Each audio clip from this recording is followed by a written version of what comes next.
Bismillahirrahmanirrahim. Assalamualaikum warahmatullahi wabarakatuh. Waalaikumsalam warahmatullahi wabarakatuh. Selamat datang di Skapot atau Skatsa Podcast. Hari ini temanya bincang-bincang santai dengan menghadirkan bintang tamu spesial. Bintang tamu ini sudah jadi mantan terindah.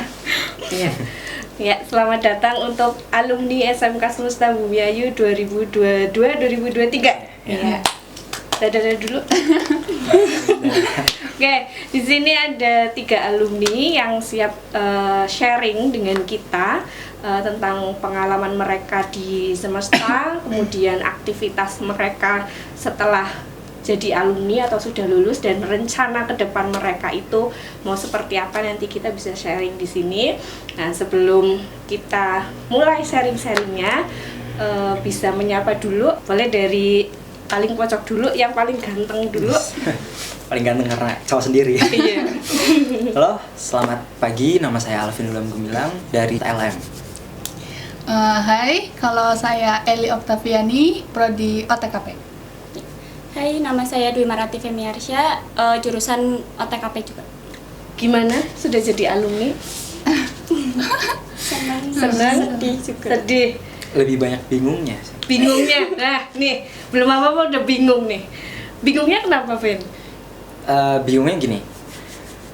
Kalau kita kan masih di dalam lingkungan sekolah itu, ya kita taunya kita belajar dan belajar gitu. Tapi ketika kita sudah keluar dari jenjang sekolah, khususnya SMK, SMA, itu lebih banyak lagi tantangan dan kebingungan-kebingungan yang selalu muncul ketika kita itu bangun tidur. Kayak kira-kira kita setelah ini mau ngapain? Kira-kira hari ini tuh kita ada apa? Dan lain-lain.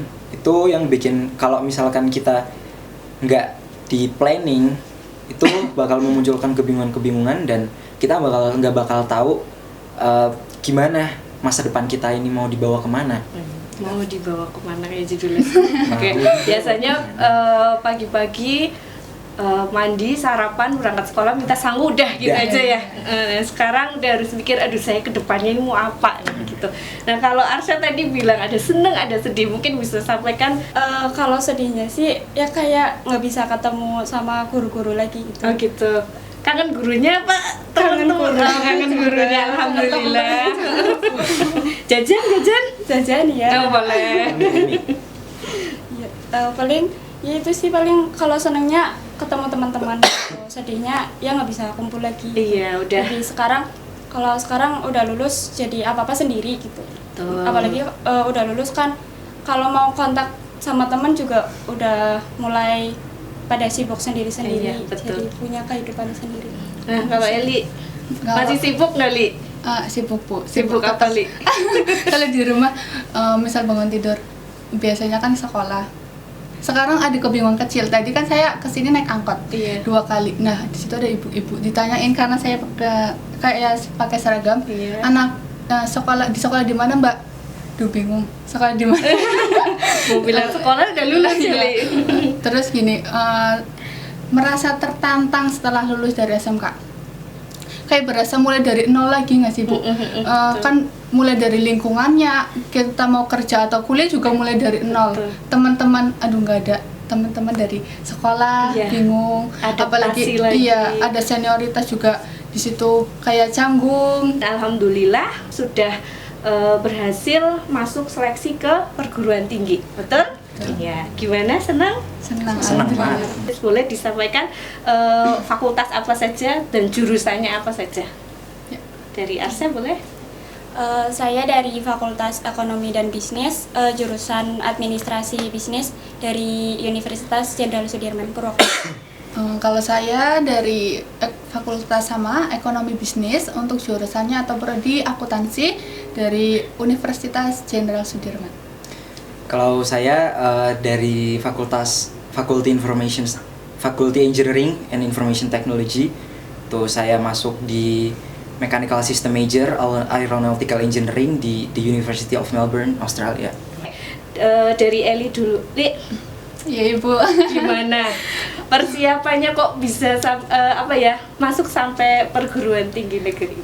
Pertama sih nggak nyangka ya Bu, Unsud itu kan terkenal ya. Betul. Bukan cuma dari Bumi Ayu, dari Brebes, bukan cuma dari situ, tapi teman-teman saya maba-maba itu ada yang dari Kalimantan Bu, Sulawesi, itu persaingannya sangat ketat. Untuk persiapannya saya punya wejangan buat anak-anak semesta. Itu jangan dimulai dari kelas 12, tapi dimulai dari kelas 10. Mungkin kelas 10 kelihatannya nyantai ya Bu, cuma ada pelajaran KBM dan mungkin ekstrakurikuler. Tapi di situ kalian harus belajar dengan giat, belajar sungguh-sungguh agar nilai rapot kalian itu bagus dari kelas 10 sampai kelas 12. Soalnya kalau kalian semua mulai dari kelas 12 itu nggak bakalan kelas 12 itu udah sibuk, udah mulai ujian praktek dan sebagainya. Kemudian untuk masuk ke Unsud itu juga perlu informasi-informasi, tapi tenang aja, kalian bisa mungkin ke BK itu sangat support, sangat cari-cari informasi gimana cara masuknya, pendaftarannya gimana, dan jangan khawatir, kalian bakalan dibimbing sampai masuk, sampai lihat hasilnya bakalan keterima atau enggak. Oke. Gitu. Nah, itu. Jadi jangan malas untuk mencari informasi dan memang dipersiapkannya harus dari kelas 10 ya. Nah, untuk Arsya, kenapa pilih administrasi bisnis ya? Iya Bu, sebelumnya kan karena kayak melanjutkan juga dari jurusan sayanya gitu, Iya. kayak di bisnisnya gitu. Saya juga tertarik di bisnisnya, terus alasan kedua juga karena waktu itu jurusan administrasi bisnis tuh belum dikenal sama banyak orang gitu. Saya masih ingat kata Pak Hekal itu, kalau misalkan kamu cari universitas yang memang akreditasinya bagus, itu usahakan cari jurusan yang sesuai sama passionnya gitu. Dan saya waktu itu kan kebetulan banget jurusan administrasi bisnis itu masih jarang dikenal gitu, jadinya kayak membuka peluang juga buat aku, kayak mau coba di situlah, karena kata Pak Hekal juga kalau cuma ngincer akreditasi kampusnya itu bisa banget buat bantu kita masuk ke jurusan tersebut. Jadi ya itu sih Bu, karena yang pertama karena saya tertarik juga, terus yang kedua karena peluangnya juga banyak, jadi saya masuk ke administrasi bisnis. Oke, berarti ini memang harus ada passionnya ya. Peluangnya besar, tapi kalau misalnya kita passionnya tidak di situ, nanti akan keteteran saat melalui prosesnya seperti. Nah, ini sangat penting sekali tadi dari Eli, sudah ada perencanaan, persiapan dari kelas 10 dan kelas 11, dan ini dari Mbak Arsya juga ada komunikasi kepada BK ataupun kesiswaan, karena memang beliau juga sudah lebih pengalaman ya, dan informasinya jauh lebih banyak. Makanya jangan diem aja kalau di sekolah, cari informasi sebanyak-banyaknya. Dari teman juga bisa, tapi biasanya lebih banyak itu dapat dari Bapak Ibu guru. Nah nih, Mas Alvin, kok jauh sekali dapat infonya dari mana, Mas? Saya sendiri dapat informasi kenapa saya bisa dapat beasiswa dan tembus di Australia itu, waktu itu saya nemu lagi scroll TikTok nih ya, buat remaja sekarang nih. Scroll TikTok itu bukan cuma lihat orang joget-joget, lihat tren gitu. TikTok itu sebenarnya, TikTok, Instagram dan lain itu sebagainya banyak manfaatnya kalau kita bisa menggunakannya dengan baik. Betul. Banyak sekali manfaatnya. Saya mendapatkan informasi tersebut dari akun TikTok, waktu itu namanya Kak Raisa. Kalau lihat ini Kak Raisa, makasih udah dibimbing. Sebenarnya di sini itu yang paling penting bukan seberapa pintar kita, tapi seberapa kita berani melangkah keluar dari zona nyaman kita. Karena kalau misalkan kita stuck di zona nyaman kita, untuk melangkah ke dunia luar itu bakalan susah, dan kalau nggak dari diri sendiri itu nggak bisa. Gitu. Saya berani untuk melangkah. Waktu itu saya mengikuti berbagai tesnya itu waktu itu ada A-level.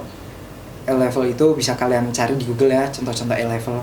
A-level itu mirip-mirip soal-soal SNBT, cuman tingkatnya tarafnya itu internasional, dan itu lebih banyak pengetahuan umumnya ketimbang math, physics, kalkulus. Itu jarang-jarang kalau di A-level ini. Terus yang penting belajar bahasa Inggris. Iya. Itu yang paling utama. Soalnya bahasa Inggris ini kan bahasanya dunia gitu.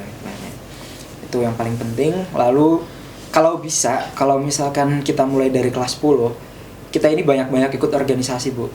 Oke. Karena CV kita itu penting banget. Oh, oke. Karena untuk perbandingan kemarin di BIM itu banyak banget yang kayak ikut organisasi ini segala macem, melakukan banyak kayak mengadakan suatu event untuk memperbanyak track recordnya di organisasi, itu banyak banget. Yang paling penting itu kita harus tahu bagaimana dan apa tujuan kita. Kok kita ini bisa ingin melanjutkan pendidikan di luar negeri, itu tujuannya apa? Kita harus punya tujuan kuat, alasan yang kuat, dan alasan yang sangat-sangat logis. Itu harus kita sertakan. Lalu juga tentang alasannya nggak usah muluk-muluk, yang penting singkat, tapi mereka itu udah tahu, oh alasan kita ini Iya. poinnya itu ini. Tuh. Budi ini mau tanya nih, Li. Eli itu kan kalau di sekolah, Budi ini tuh Rewel. sering lihat bawa laptop lah, Iya. pulang sore sendirian, kadang di lab kom sendirian ya. Ada sesuatu hal nggak tahu apa yang dikerjakan, pasti pulangnya siang, kemudian sampai hujan pun kadang laptopnya sampai dimasukin ke Eli. Saya pernah lihat tuh Eli pulang sekolah nunggu jemputan bapak ya, terus karena hujan jadi laptopnya dibawa di kresek, terus baru pulang. Nah, Eli itu sudah terlihat, bertiga ini sudah terlihat termasuk Eli dari zaman sekolah dulu prosesnya, entah itu dari kelas 10, kelas 11 maupun kelas 12. Jadi sekedar informasi saja. Nah, dari proses yang seperti itu sampai kemudian Eli masuk ke perguruan tinggi negeri di Unsur, itu dampak yang paling kerasa apa sih, Li, dari proses Eli di SMK Semesta? Oh, dampaknya kerasa banget ya, Bu. Dari SMP kita masuk, mungkin di kelas 10 belum kelihatan perubahannya ya, dampaknya dari mungkin masih kayak anak SMP gitu. Apalagi pas kelas 10 kan kita bertiga ngalamin pandemi corona ya. Jadi pembelajarannya nggak efektif, terus ya mirip-mirip anak SMP lah gitu. Terus masuk ke kelas 11 udah mulai kayak beradaptasi. Betul. Saya anak SMK, jangan kayak anak SMP mulu. Udah apalagi guru-gurunya juga support, bantu menumbuh kembangkan gimana sih jadi orang yang belajar dari anak SMP kemudian jadi anak SMK, bukan cuma soal pemikiran atau mencerdaskan, tetapi juga mental kita dibentuk sedemikian rupa, digempur dengan banyak tanggung jawab, tugas-tugas, itu jadi menguatkan mental kita, dan juga pemikiran kita juga tambah dewasa, Bu. Kalau kita dihadapkan dengan misal di kelas 11 juga udah mulai banyak tugas, ini gimana cara ngaturnya biar semua tugas bisa selesai dan juga sesuai dengan deadline. Terus ada salah satu ibu guru produktif dulu ngasih saya tugas buat mapping 5 tahun rencana ke depan mau ngapain, Mbak Eli. Terus mau ngapain ya? Saya tahu tuh gurunya. Ya, gitu. Kodenya NM. Iya, mau ngapain ya? Saya oret-oret. Saya nggak masukin rencana buat kuliah, tapi saya sebenarnya pengen. Cuma waktu itu belum ada support mungkin dari orang tua, karena mungkin ya berhubungan dengan finansial juga. Saya oret-oret aja itu, terus saya kasihkan tugasnya. Mbak Ili nggak mau kuliah? Sebenarnya kalau keinginan mau kuliah mau banget, Bu, mau jadi anak kuliahan, gimana rasain bangku kuliahan gimana sih. Terus berjalan ke kelas 12 ditanya lagi, gimana Mbak Ili jadi mau kuliah? Masih bingung. Terus konfirmasilah ke orang tua, kalau saya itu mau kuliah sebenarnya.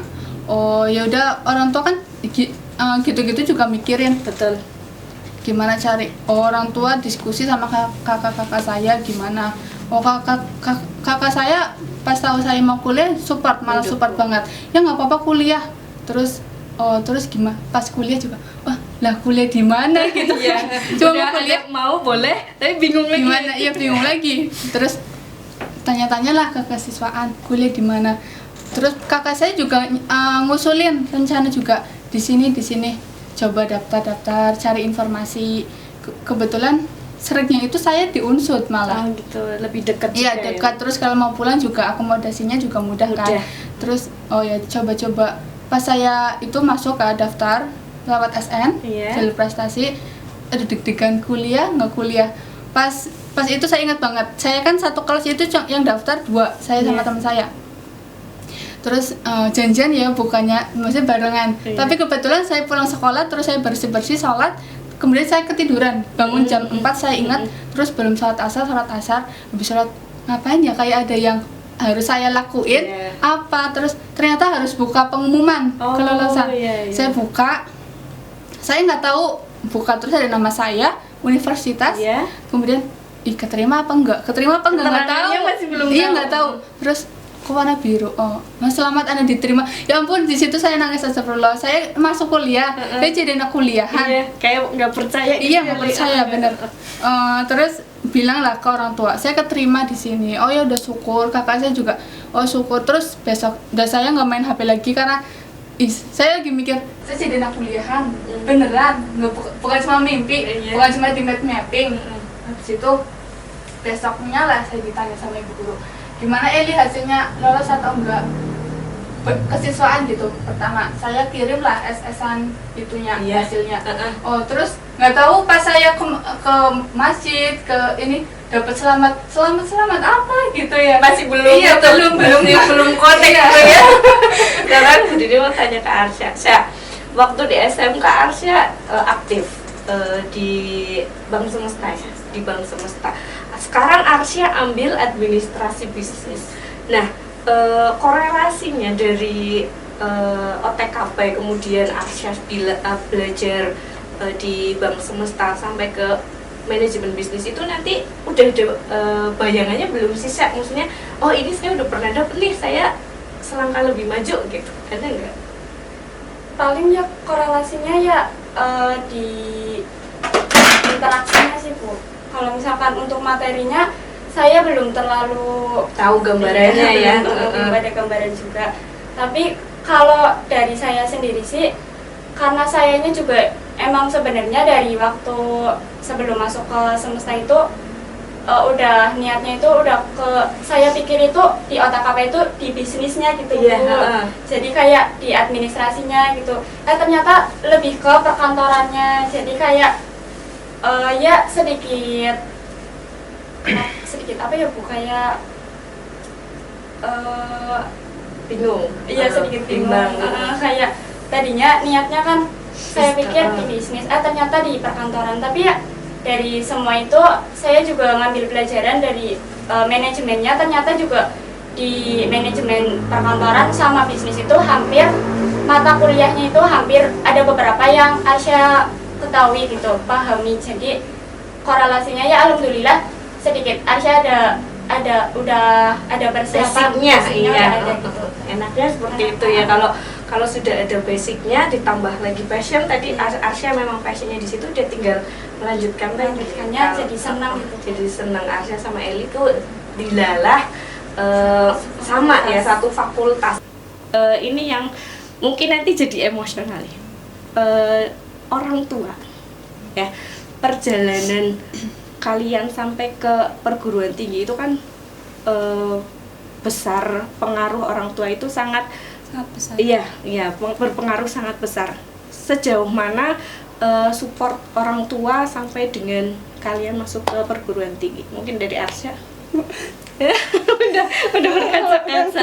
Orang tua nggak bisa itu lagi ya Bu, kayak orang tua benar-benar support banget gitu. Waktu aku mau ngambil jurusan juga udah benar-benar diserahin sama aku, itu nggak ada tekanan. Arsya mah harus ke sini itu nggak ada. Yang penting emang akunya ada niat buat masuk ke situ. Kalau misalkan emang udah yakin, doanya juga jangan lupa. Nah, Doa yang paling iya, itu yang paling penting, peran doanya harus benar-benar. Oke, doa. Terus kadang ada orang tua yang memang mengarahkan pengen jadi ini, dan itu ada yang orang tua yang ya sudah semuanya diserahkan ke anak-anaknya. Kalau Mbak Eli? Kalau dukungan orang tua kan ada dua ya Bu, finance sama moral. Orang tua saya benar-benar dukung, cuman mungkin orang tua saya itu orangnya nggak ekspresif. Jadi senang kan mungkin pas pengumuman SN itu mungkin kalau orang tua ya udah tahu, mungkin kalau Bu Dini itu kan ya mungkin udah tahu Kak bahwa apa namanya pendaftarnya itu bukan cuma orang sini, dari se-Indonesia. Jadi cuma ya alhamdulillah syukur. Sedangkan saya ekspektasinya bakalan senang gimana gitu, tapi ya nggak apa-apa, mungkin karena nggak tahu. Sedangkan kalau kakak saya kuliah sebenarnya juga punya tujuan apa namanya, kalau di Jawa itu pecah telur atau gimana gitu. Pecah telur, iya. Jadi karena kakak saya itu SMK, jadi kakak saya pengen punya di keluarganya itu, pengen punya saudaranya itu saya sarjana. Oh gitu. Iya, karena mungkin nggak kesampaian ke dirinya, jadi support banget ke adiknya, dan Dilala alhamdulillah rezekinya ada di ND. Iya, cuma gitu sih. Iya, ini memang dukungannya sangat luar biasa ya. Kemudian dari Alvin, gimana? Ini mau jauh loh, Vin, lintas benua ya. Kita di Asia, nanti Alvin di Australia. Apalagi ini masih dalam proses ya, prosesnya masih lama. Ini ada di mana dulu, Vin? Ini saya lagi jalanin, bahasa simpelnya itu pelatihan itu sebelum sampai di Australia. Itu saya ada di 2 tempat. Yang pertama ini saya sedang menjalani training di kampung Inggris. Oh, di Pare? Nah, di Pare. Lagi jalan di Pare. Lalu yang kedua, kalau misalkan jadi itu di Bali. Di ILF Bali. Itu. Ke pantai nggak, Pin? Kali aja prakteknya di pantai ya, ngomong bule gitu ya. Pasti.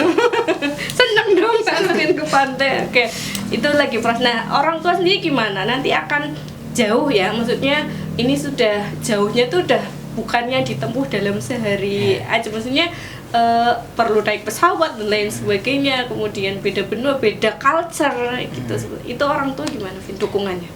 Orang tua sih sebenarnya, orang tua saya tuh, saya bersyukur banget ya punya orang tua seperti kedua orang tua saya.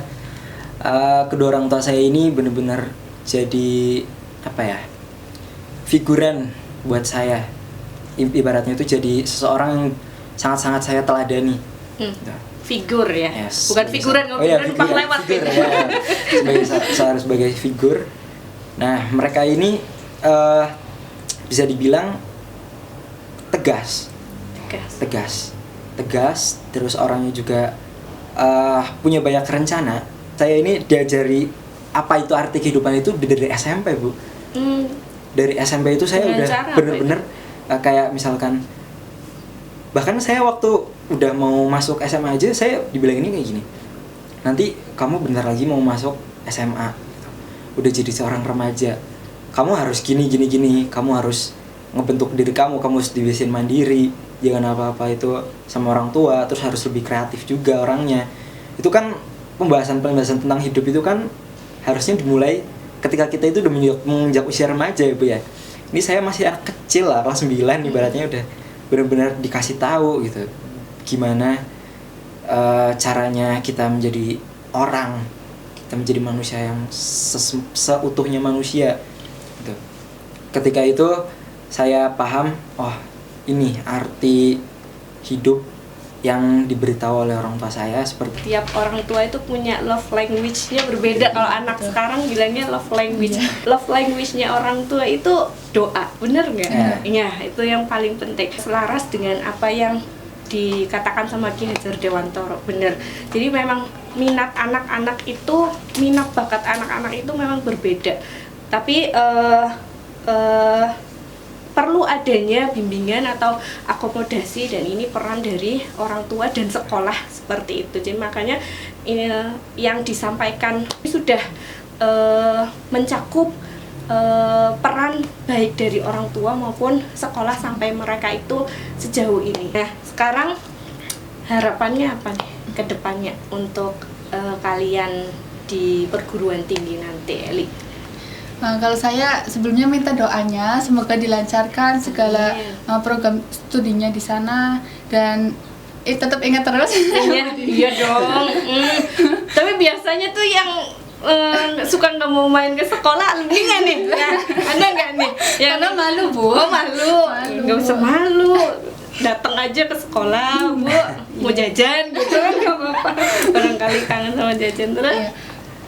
Semoga saya pribadi menjadi seseorang yang lebih baik lagi. Keluar dari sini bisa mengharumkan, membanggakan nama alma mater dimanapun. Menginspirasi Iya juga. benar, menginspirasi, dan buat semesta juga semoga semakin jaya, semakin Amin, maju, amin. siswanya banyak, Amin. tetapi berkualitas Ibu. Amin. Dan buat siswa-siswi kelas 11, selamat berjumpa di Unsut ya. Ya, nih udah ada kakak kelas nih, udah Iya. ada kakak tingkat.